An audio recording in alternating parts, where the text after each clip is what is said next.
திருப்பாகத்துக்கு தேவையான பொருட்கள்: 1 கப்பு முந்திரி பருப்பு பவுடர், 1 கப்பு கடலை மாவு, 1½ கப்பு சர்க்கரை, 2 கப்பு பால், 3/4 கப்பு நெய். இப்போது கடலை மாவு, பால் ஊற்றிடணும். அது கரைஞ்சி வந்ததுக்கப்புறம் சர்க்கரை எல்லாம் போடும்.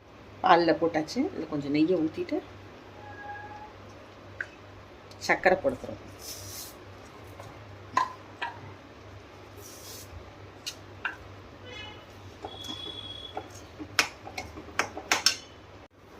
இப்போ முந்திரி பருப்பையும் கொட்டிடணும். கொட்டி மொத்தமாக கிளறி அல்வா மாதிரி வரும். அதுதான் அதோட பதம்.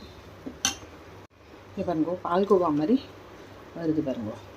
இதுதான் இந்த திருப்பாக்கத்தோட டெக்ஸ்சர்.